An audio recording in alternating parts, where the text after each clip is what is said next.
You see there, people are throwing fireworks now. So it's gone from rocks to fireworks and flashbangs. And right now, it's just a fraction of the number of patrol cars that were there earlier. But it's clear, Christine, you pointed out that the tear gas did its job and a lot of people moved out of the area. But look at that, they're starting to gather once again. And what is that? Oh, that guy has like a long leaf blower or something. But look, somebody's just lit something and then sending it down onto the vehicle there, CHP vehicle.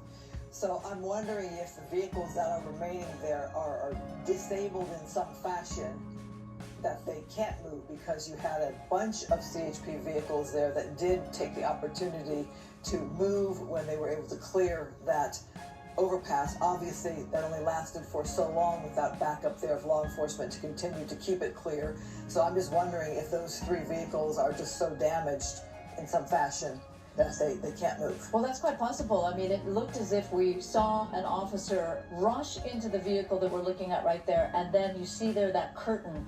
That is an airbag, an impact airbag, perhaps on the side. Once an airbag goes off, then yes, it is a vehicle is disabled. Now, I don't know about law enforcement vehicles. Maybe they have ways to get around that, but my understanding is that once you have the airbag go off, then you can't drive that car anymore. Well, it's more knowledge than I have on vehicles. Very good, Susan. Plus, it's just my driving record. I'm just kidding. So we're also looking at all the rocks and probably other objects and scooters there on the ground there on the freeway.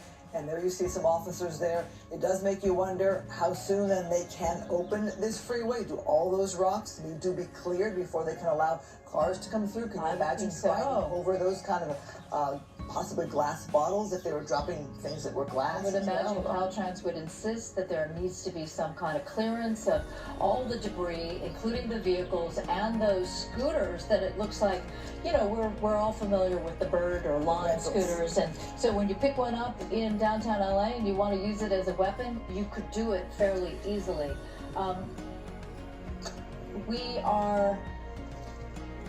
It's just, I find it really disturbing. I'm happy to see that the officers are under that overpass so that they are not at risk of grass, that he managed to, I was trying to possibly light the airbag or make the vehicle catch fire. Which we've seen them set several Waymo vehicles on. Oh, okay, well look at there, you have law enforcement trying to put that out to prevent further damage in that area. Not sure how successful they'll be with that crowd. They seem to be pretty relentless up there. Again, the fact that the other side of the freeway is open is amazing to me to see. Me too. You see some people there on the ground there also on the left-hand side. Just goes to show you the chaotic nature of what's happening right now in our city.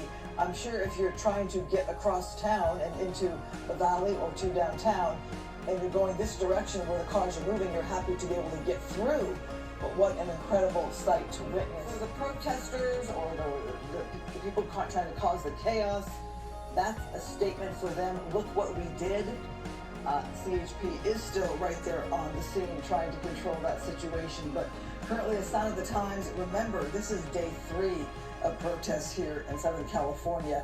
And you can see there are people who are willing to take drastic measures here that are, remember, these are our taxpayer dollars. Yeah. Taxpayer dollars who pay for those vehicles.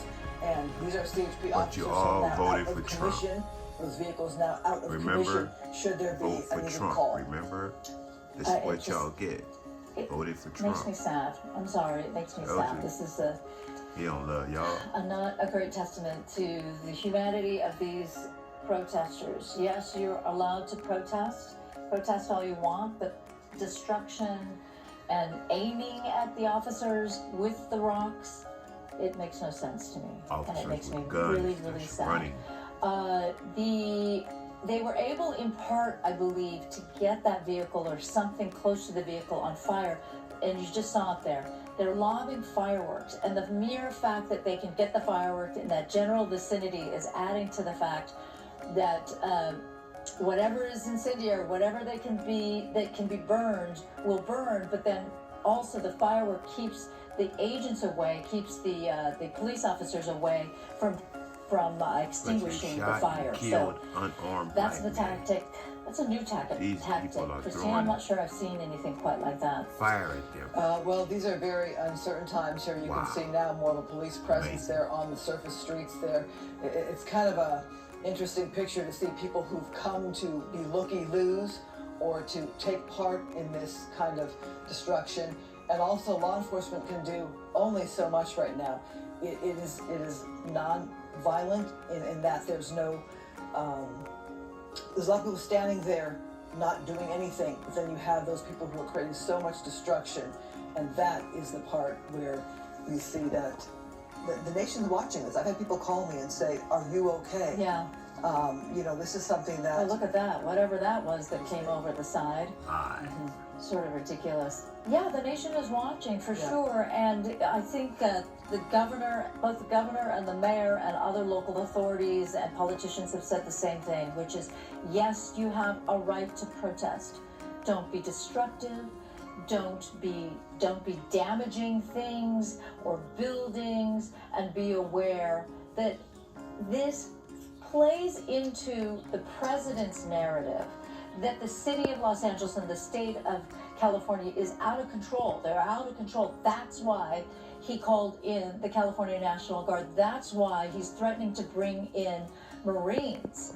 So that's also why politicians are saying, please calm down, protest yes, destroy, damage don't. Well, think about it. You've got a city of millions of people who cannot use a major artery now. They cannot use their freeway to get to family or friends or work or medical emergency. So in that sense, there is chaos in downtown Los Angeles.